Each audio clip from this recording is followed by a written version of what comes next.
Think tanker. ये think tanker सलीबियों का think tanker, यहूदियों का थिंक टैंकर मिलके अमेरिका में प्लान किया।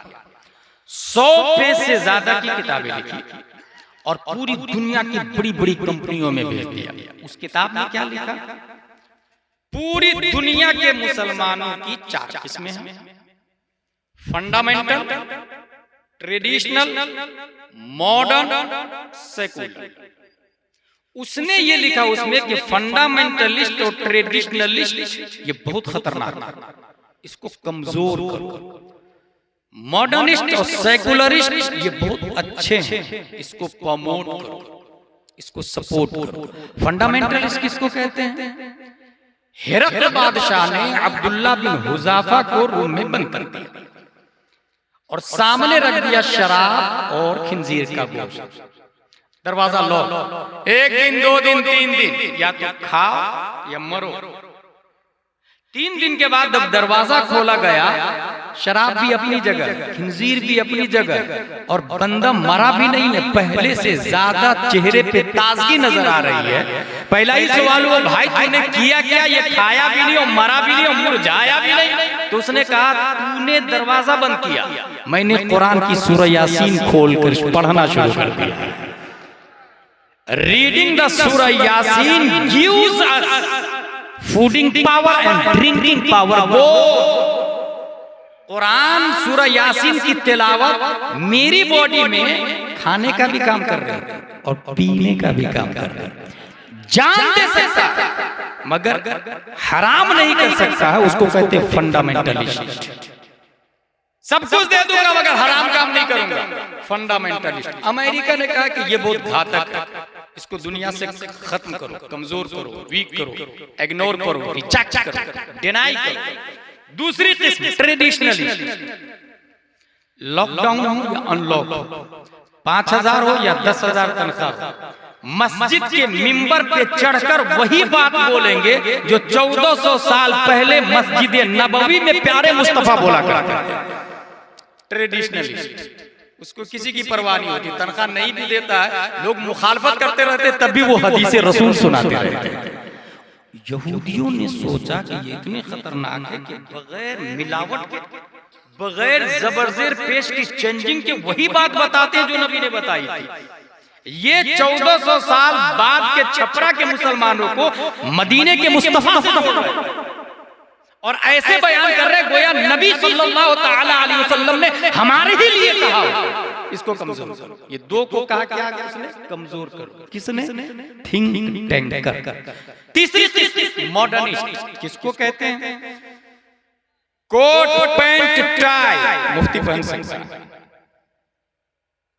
पहले चैनल नहीं था ना, अब चैनल घर में रख के देख सकते हैं ना, न्यूज, बॉलीवुड, हॉलीवुड, टॉलीवुड, कोई कबात नहीं। मॉडर्निस्ट मुसलमान ऐसे कहा जाता है। हालत नमाज में मोबाइल जेब में, रिंगिंग हुई, मोबाइल निकाला, प्ले किया, ओके क्या कहा, अना फिस सलाह, अब फिर जेब में रख लिया और नमाज भी नहीं टूटी। मॉडर्निस्ट। अमेरिका ने कहा कि इसको आगे बढ़ो, ये अपने काम के लोग हैं, जूं टेक्नोलॉजी आगे बढ़ेगी ये इस्लाम को छोड़कर मॉडर्निस्ट को अपनाते चले जाएंगे, मॉडर्न चीजों को अपनाते चले जाएंगे। चौथी किस्म इससे ज्यादा खतरनाक, वो है सेकुलरिस्ट। वो क्या है? अगर हुजूर शेरे बिहार अलैहि रहमा का मजार शरीफ आ जाए, अस्सलाम वालेकुम हज़रत, और अगर मंदिर आ जाए राम राम, सेकुलरिस्ट। बोले ये बहुत अच्छे हैं हमारे, जिसको लादीनियत कहा जाता है, इसको सपोर्ट करो। अगर मुल्क वाले भगा दे तो तुम नेशनलिटी दो, जस्ट लाइक जाकिर नायक, तस्लीमा नसरीन, सलमान रश्दी, ये सेकुलरिस्ट। आप भगा देंगे वो नेशनलिटी दे देंगे। यही थिंक टैंकर पूरी दुनिया में सिक्का चल रहा है, टर्की पूरी दुनिया में, और इतना महान सिक्का कि आप अंदाजा लगाए, छपरा का आदमी हैदराबाद की मक्का मस्जिद का मुतवल्ली हो तो वो बेवकूफ नहीं होगा, वो जीनियस होगा, वो पावरफुल होगा, वो होशमंद होगा।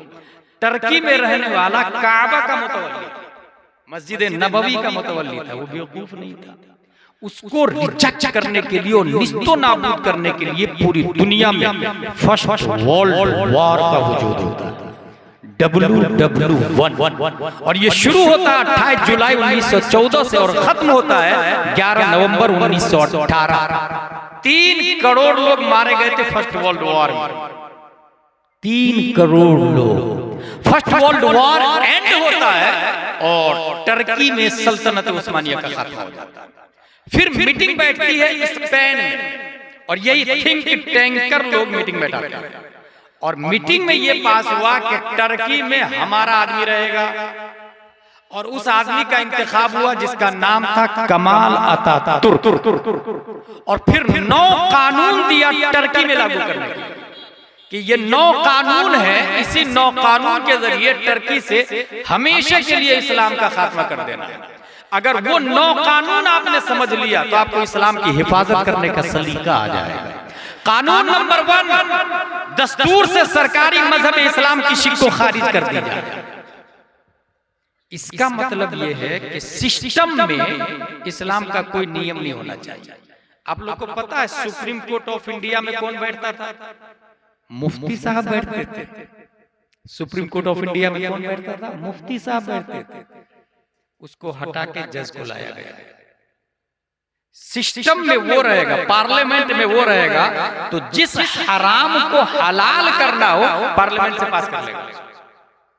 इसलिए उसने कहा सिस्टम ही से इसको हटा दिया गया। मजहब इस्लाम की हर शिक को सिस्टम से खारिज कर दिया जाए। पहला कानून लागू हुआ। इसका मतलब ये हुआ कि अगर छपरा में, बिहार में, इंडिया में इस्लाम को बचाना हो तो सिस्टम में आना। कानून नंबर 2, मुल्क भर में दीनी मदारिस खानकाहों पर पाबंदी लगा दी जाए और मजहबी तालीम पे पाबंदी लगा दी जाए। मदारिस पे पाबंदी, खानकाहों पे पाबंदी और मजहबी तालीम पे। मदारिस पे क्यों पाबंदी? क्योंकि अगर मदरसा रहेगा तो फिर से अल्लामा इब्ने अरबी बने और फिर से कोई अर्तुगरुल गाजी पैदा हो जाए। इसलिए न रहे बांस न बजे बांसुरी। जिस वक्त स्पेन को टारगेट किया गया था और स्पेन को खत्म किया गया था तो तकरीबन 2 लाख से ज्यादा उलमा को ये लॉलीपॉप दिया गया। क्या आप गुंबद खतरा की ज़ियारत करना चाहते हैं, हज करना चाहते हैं? बोले हाँ चाहते हैं ना। बोले आइए ना, कश्ती में बैठिए ना। कश्ती में बैठाया और बीच समंदर में ले जाके कश्ती को डुबो दिया। ये स्पेन की तारीख बता रहा हूँ, क्योंकि उलमा रहेंगे तो फिर से कोई आलिम पैदा हो जाएगा। यहीं से क्या पता चला? छपरा में 100 जाहिल मिलके भी किसी एक जाहिल को आलिम नहीं बना सकता, मगर एक आलिम जिंदा है तो वो हजारों जाहिल को अल्लामा बना सकता है। अगर हजारों घर टूट जाए उतना फर्क नहीं पड़े, अगर मदरसे की एक ईंट भी हिल जाती है तो समझिए इस्लाम की जड़ कुल्हाड़ा कोई चल जाता है। अगर ये पॉइंट आपको समझ में आ रहा है तो आप इस्लाम की हिफाजत कर सकते हैं और अज़हरुल उलूम की क्या अहमियत है इस्लाम में, इसका अंदाजा लगा सकते हैं। मदारिस पे पाबंदी लगा, खानकाह पे भी पाबंदी लगाओ, क्योंकि उनको पता था कि मदरसे वाले 8-9 साल पढ़ाते हैं तब अल्लामा इब्ने अरबी पैदा होता है। खानकाह वाले गले से लगा के ही अल्लामा इब्ने अरबी बनाते हैं, सीना से सीना मिलाते हैं और इल्म को उतार देते हैं। इसलिए खानकाह पे भी पाबंदी लगाओ, मजहबी तालीम पे भी पाबंदी लगाओ। इसका मतलब क्या हुआ? अगर हम लोगों को इस्लाम बचाना है तो मदरसा को बचाना होगा, खानकाह को बचाना होगा, मजहबी तालीम को बचाना होगा। एक नहीं, BUMS, MBBS, MD, DM की बात नहीं कर रहा मैं, IAS, IPS हजारों मौजूद हो दुनिया में और कोई इस्लाम पर हमला करता है तो वो डिफेंस नहीं कर सकते।